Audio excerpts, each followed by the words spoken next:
The other day, someone wrote to me asking where the voice of the church was during this time of crisis and anxiety. Years ago, the church would have been at the centre of things, leading the nation in prayer and offering wise counsel. But as one church report said, the church is not at the heart of the affairs of men and women as once it was. That particular report was written in 1964, but it's true. And if you will forgive a sporting analogy, it is as if, for the church, every game is an away fixture.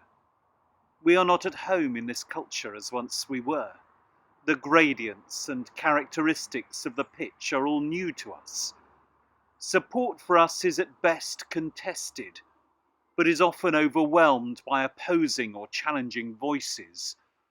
The culture, how we do things, has not been shaped by us. It's their songs, not our songs, that we can hear. We are not at home. And yet huge opportunities have opened up for us, and especially at this time of crisis, we are finding that we are connecting with people who live very different lives from us and who believe very different things. So I'm really pleased that one of the readings we have for today is from Acts 17. And it tells of how 2,000 years ago, Paul the Apostle was stuck in Athens, waiting for a couple of friends to arrive. But Paul was not the kind of man to just take a holiday. Instead, he walked around Athens looking at the objects of their worship. Being a convert to Christianity from Judaism, he was intensely monotheistic. He believed that there was only one God.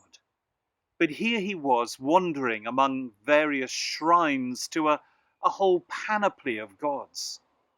He knew that he was not at home. This really was an away fixture. At some point, it doesn't say when, he sat down and read their poetry. He found out as much about the Athenian culture as he possibly could, and then he threw himself into the fray, going to the synagogue and the marketplace and debating with the people there. Athens was a place that thrived on debate. They loved to hear and discuss new ideas, especially about religion. After making something of an impact, Paul was invited to speak at what I guess amounted to the theology department of Athens University. He can't have had long to prepare, and yet he knew that this was a crucial opportunity. But what was he to say? Even though their devotion to pagan gods had disturbed him, he couldn't just stand up and rubbish them. That would be it. They'd just stop listening. He had to present the message about Jesus in a way that was relevant to the context in which he found himself. So he cleared his throat and spoke. "Men of Athens," he said, "I see that in every way you are very religious." He then spoke about an altar that he'd seen dedicated to an unknown god. You see, he really had done his homework. Back in the 6th century BC, there was a Cretan hero and philosopher called Epimenides, and he had been called to Athens to help the city to overcome a terrible plague. The Athenians' own oracle had declared that the city was under a curse because of war crimes committed in the past, and none of the gods they worshipped seemed to have the power to lift the curse. As a way of resolving this dilemma, Epimenides suggested that there may be a god whose name they did not yet know. To test this idea, he sent some sheep out onto Mars Hill in Athens to graze, and said that if any sheep lay down, they would be sacrificed on an altar dedicated to this unknown god. Some sheep did lie down, and they were sacrificed, and the plague was duly lifted. St. Paul then refers to this altar, and he quotes a line from a poem about how we are all God's offspring, a poem written by Epimenides. Paul didn't soften his message. He didn't mince his words. He talked about repentance and judgment and resurrection. Some even sneered. But others showed an interest. They wanted to know more. And in time, the people there would turn away from paganism, and churches would be built where once their shrines had stood. They would embrace this faith that had sounded so strange to them, but now seemed to make perfect sense. What this amazing story gives us is a model of how we should engage with the world around us. What is God wanting to say to people today?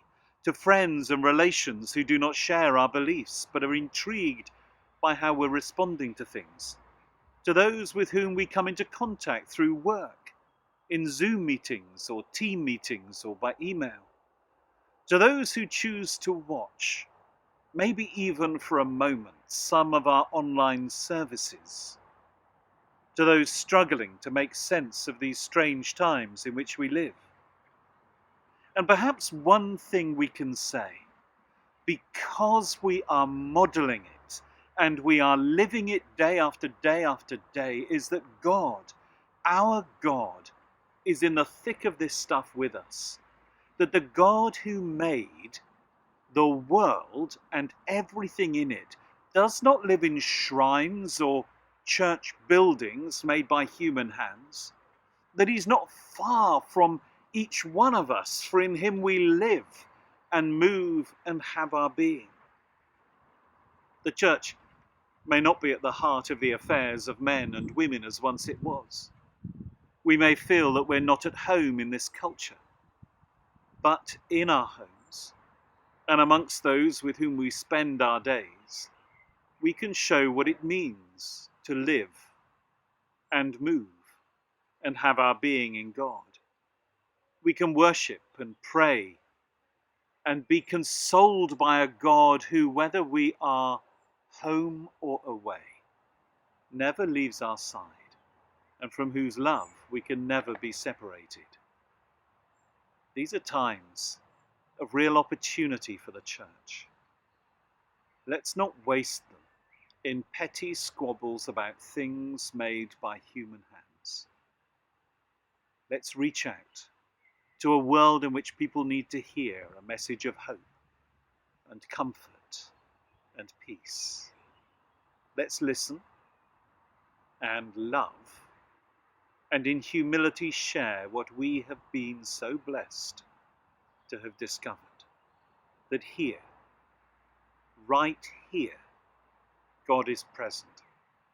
In this whole thing with us, he's here, and in him we live and move and have our being.